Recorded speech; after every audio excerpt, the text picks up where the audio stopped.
your profession, your family activity, all the routine put together a part of your yoga practice. Unless you do this, there is no use of yoga practice at all. Unless you make a total surrender of what all you have to the Lord, your time is a sheer waste if you practice yoga for 1 hour or half an hour. So, when you do this in such a way, the last 4 steps, that is contemplation, meditation, and attainment, along with the previous few states, they occur gradually simultaneously. And especially the 3 last states, 6th, 7th and 8th, that is contemplation, meditation and attainment, they 3 begin to exist simultaneously with you. Then your consciousness is called a simultaneous consciousness. That is simultaneous existence of consciousness in all the planes of your existence. That is what is called samyama by Patanjali.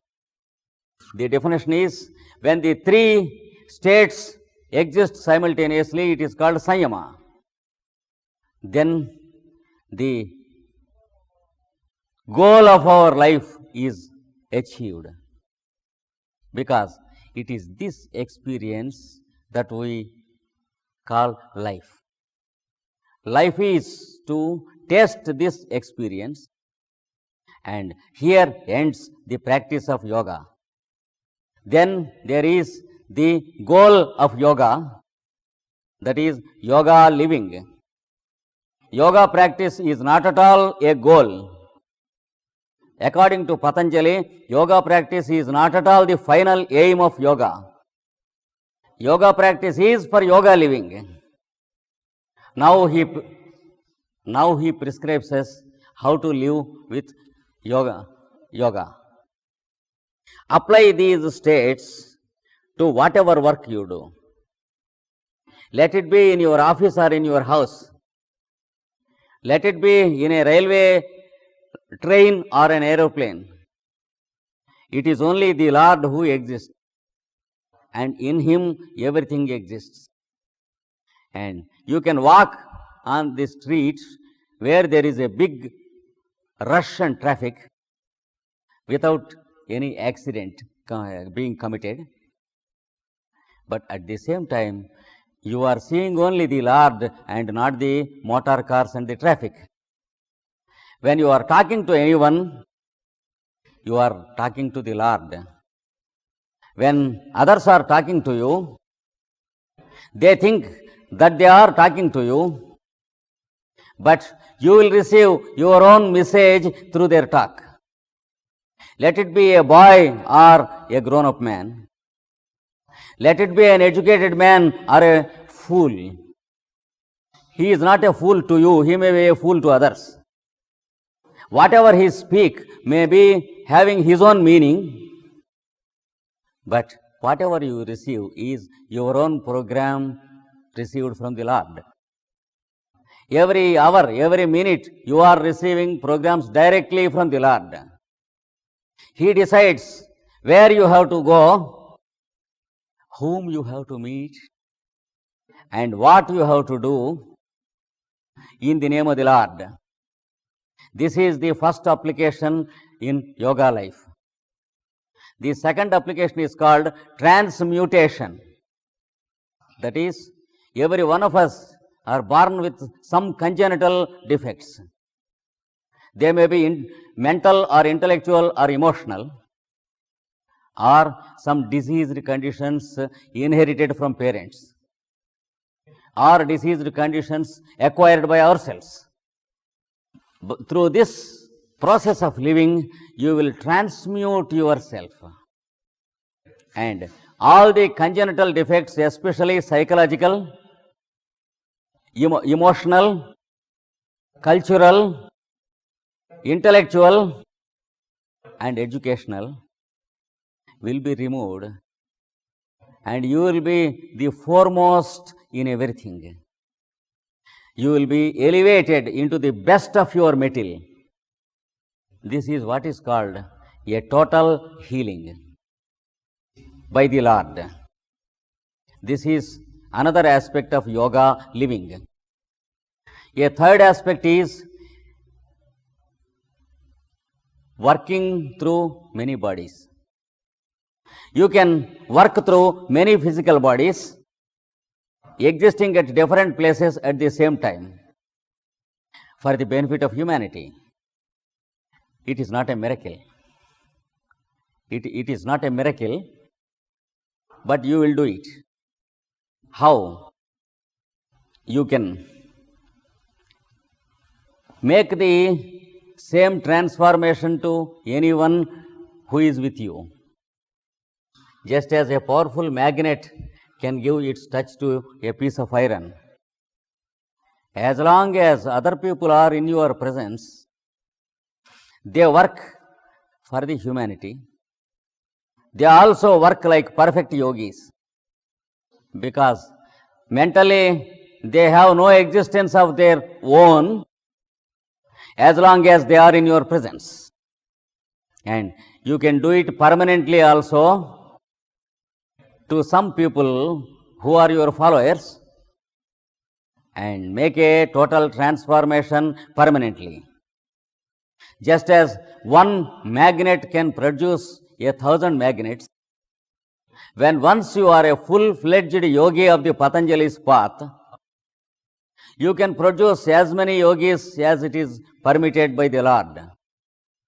But don't do this without taking the acceptance of the other person, because morally we are permitted to intrude into the personal life of anyone. You will have people chosen not by you but by the Lord.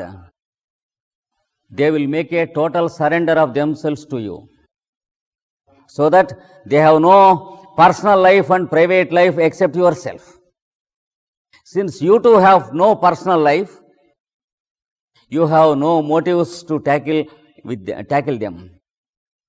When you do not want anything for yourself, when they make a total surrender to you, it is not a surrender to you, but it is a surrender to the Lord.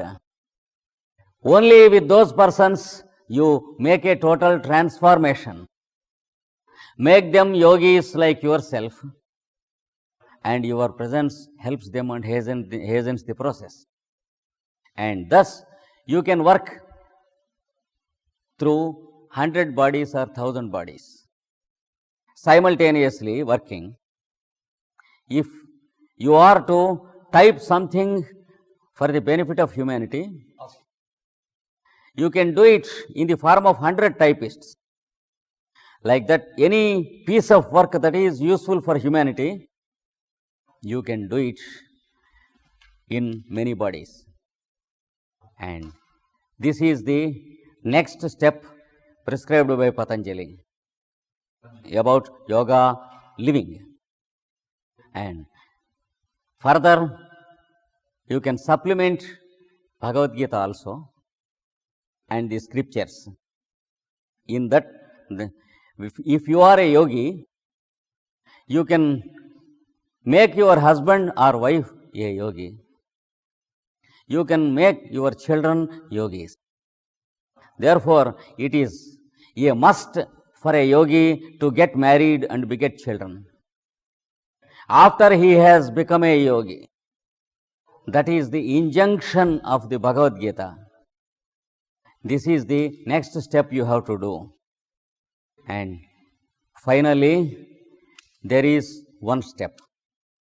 That is, you choose some great work you have to do for the mankind. You can become a big guru by not calling yourself a guru and by not accepting anything for yourself. If you have something with you, you will use for humanity. If someone brings $1,000 to you, you will use the same thing for humanity. Until you come to that stage, you cannot choose a big work for yourself. For example, you can make a big ashram where you can create yogis, or you can go into the radio and television and organize schools where people are systematically trained. You can go into the government and make necessary changes in your administration. You can go into the educational department and make your own reforms in education. Any branch you take up, you will make great work. That is one alternative. And there is another alternative. Two alternatives branch off and you are expected to choose either. The second alternative is to allow the Lord to choose for what you are born. He will decide every moment what you have to do, where you have to do, in what direction you have to proceed. That is, giving yourself up totally to the Lord consciousness. You can select, you can choose either of the alternatives. The first is you make your own grand program for the universe. The second is you allow the Lord to do something through you. In the first case, if you choose the first alternative, you will be held responsible for your actions, and you will have the burden of any faults you commit. And sometimes you may be once again out of the consciousness of a yogi by your own faults, so that you may follow the same path of yoga practice after some time. But if you choose the second alternative, the whole responsibility lies with the Lord. There is no mistake that you can commit. There is no mischief that you can do. There is no wrong choice you will do. Every moment of your life is only the light of Lord. And if you choose the second alternative, a great presentation is done to you.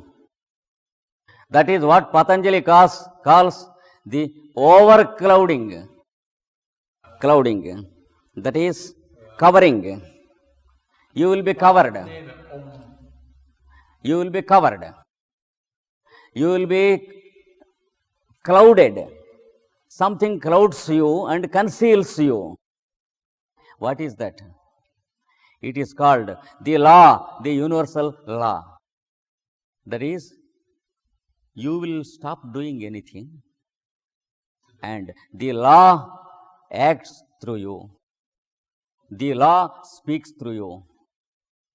The law teaches and preaches through you. This is what Jesus calls the garb.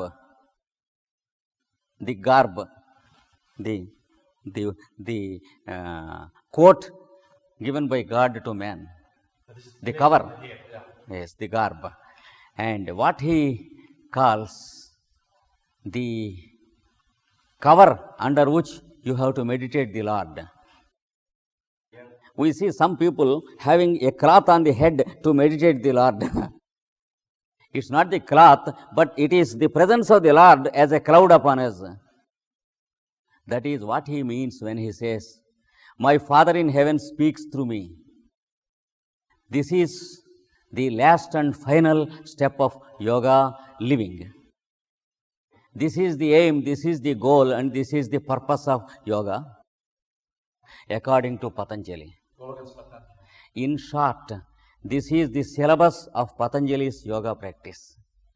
And I am very happy in the midst of the Lord in the form of all of you.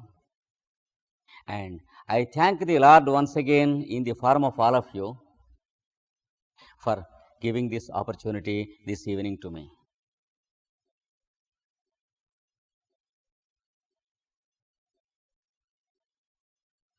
Now, Patanjali has his own level, and we should not impose our levels upon him.